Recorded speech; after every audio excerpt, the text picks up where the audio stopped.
of ataxia. Okay, so if people understand what ataxia is, that's now the word that's woven into the concussion policy, which is just basically, and I'm paraphrasing here. I went and read the Mayo Clinic how it described ataxia. It's basically like if you are stumbling around or showing some kind of dysfunction, impaired balance or coordination can be due to damage to brain, nerves, or muscles. Can be due to, okay, but it is now a no-go situation in the NFL. If you witness ataxia in a player, that's a no-go. So they're out. You pull them, they're done. Yeah. And that's why that's what happened to Teddy Bridgewater yesterday. Teddy Bridgewater. Yep. Everybody Teddy Bridgewater. You're done. Yep. He passed the concussion protocol, but the spotter was like, nope, you stumbled. Yep, you had ataxia. So that's that. NFL fans are going to hate this, and especially if it gets called the way that it calls Sundays, because it's going to continue to take some players out of commission who probably should not be out of commission. It's an overreaction, but this is the NFL is always NFL stands for not forward looking. Okay, that's what NFL stands for. They always react to everything else. All right, that is what it is. NFL, not forward looking. We are now looking back. We're reacting to something, and we're always going to overreact. It's what the NFL often does. So I think they're overcorrecting, but I actually like it, Charles. I actually do like it. I'm okay with it. And I know this is unintended. Go ahead. No, I'm not. I'm not against it. I'm not saying I'm against it, but I am against it though. When you take a player like Grady Jarrett or anybody else whose living is, I got to hit this guy. I got to knock him down. Yeah. And what Grady Jarrett does, he's running at him and he says, okay, I'm above the knees, not going to hit him in the knees. Right. I'm below the chest, so I'm in that little target box area. I didn't do anything with my helmet, kept my head up the way I'm supposed to keep my head up like they taught us. I wrapped my arms around his waist. I'm running 100 miles an hour. He's moving in the direction I'm moving. Now when I hit him, I can either do the thing that honestly is kind of like a horse collarish play, which is drag him straight down onto his own legs, or I can let our momentum take us over, flip him. He didn't smash him. But that's, again, this is partly it's overprotecting the quarterback. Now there's the ataxia thing. It's just being, it's all sort of weaving together. We're on the same page with that bull. Okay, like that, like the Grady Jarrett. Did I say Grady Jackson? I think I said Jackson earlier. I'm sorry. I'm thinking about the Grady Jarrett. You got it. Yeah. No, I think you said it. I think I don't remember if I said Jackson or Jarrett. The Grady Jarrett play. If I said Jackson, I beg your pardon. The Grady Jarrett play. There's no place for that in football. The overcorrection when it comes to head trauma, the overcorrection on ataxia is what I was saying. I'm good with, because the alternative is Tua.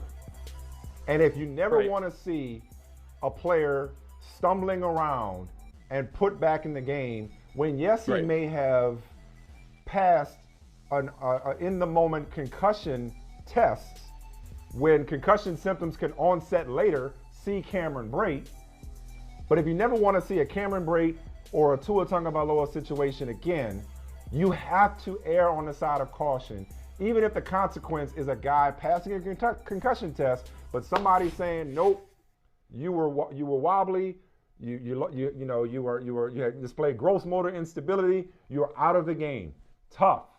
It is what it is. There can be no more taking a player's word for it, saying, no, it was my back, my neck and my back. Then no, there can be no more of that. So if you display ataxia, it is what it is. And we're just going to have to get used to it. The alternative is seeing Tua or worse and wondering if when Tua is displaying defensive position, not once but twice, if a player has been hit with second impact syndrome. This is the way it has to be in order to protect these players. It has to be inconvenient. So maybe you're going to have to have a third quarterback that you're confident in. I don't know what it's, but it's going to have to be an inconvenience, and we cannot continue to do business the way it has been done so that a guy doing that is put back in a football game. So learn ataxia and learn to love it. Okay, let me give you a couple trade-offs though. Number one, this is week 5, right? It's early October. Yep. Okay, so we can say all this stuff in the regular season and everything. The second we get into a playoff game, right, and Patrick Mahomes, Patrick Mahomes stands up and he does one of these. And then he gets pulled, and it turns out he passed there's nothing there. It was just who knows what it was in the moment. There's some reason that wasn't concussion related. Then it's going to explode. This issue is going to explode. And we're going to spend the entire offseason going, It's going to be the catch rule again. What is Facts. this? What does it mean? Facts. How do we fix it? How do we? All Now, facts. that's one thing. Now, there is one thing I do think, at the very least, maybe you cannot, we're going to spend a lot of time figuring out that part of it. But there is there's one little change the NFL could make to at least sort of help teams.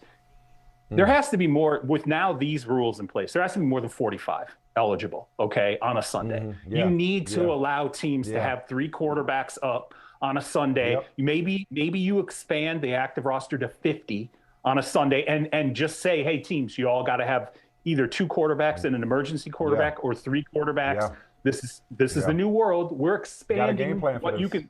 Yeah, we're going to allow you to game plan for it. You get to bring 5 extra bodies to the game on Sunday. Plan for that. And so it's at least one little thing the NFL can do to kind of help to augment this. And I think that's necessary. Yeah, no, and I think you're right about the playoff situation. Is when it's really going to get bad, because what we're seeing, and Gary, we can roll the music and go to break here, because I don't know how much you're right. Most fans are going to hate it when their starting quarterback or backup quarterback they finally passed the concussion test and couldn't go back in and it cost them the game. Because the only disadvantage to being overly cautious is a competitive disadvantage when you lose a guy as a result of these enhanced protocols. But having said that, though, the player, I don't know that many fans care, and I don't know how many players actually care. The players' union, the leadership cares, but when you got Joe Burrow being like, this is what we signed up for, when you got Tom Brady being like, this is what we signed up for, when you got Isaiah McKenzie saying, this is what we signed up for, this is why they pay us, I'm okay with it. Listen, Mike, you made the same calls I did when the Tua stuff happened. And you made the same calls to union people, and you heard the same thing I heard, I'm guessing, like, hey, we're kind of going to war with our own player here.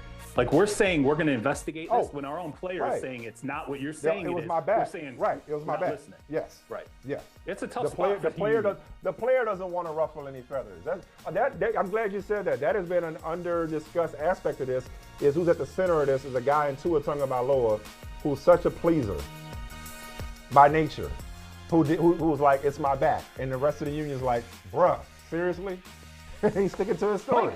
Mike, Andrew Whitworth said it with you on Thursday night. Andrew Whitworth said, literally spoke to it. He said, I had this happen in a game against Philly, and I kept myself in. Like, it was a teammate who had to pull me out because I was like, I'm going to keep playing. As I said, I'm like, players will always, they are taught this. It is coached to them. It is something that becomes part of their DNA. Team before availability. Right. Can't make the club from the tub. Availability always, absolutely. But I like it. Take it out of their hands. You're out. Hey, thanks for watching Brother from Another on YouTube. Make sure you hit subscribe before you leave, and be sure to watch us 3 to 5 p.m. Eastern Time on Peacock. Appreciate you.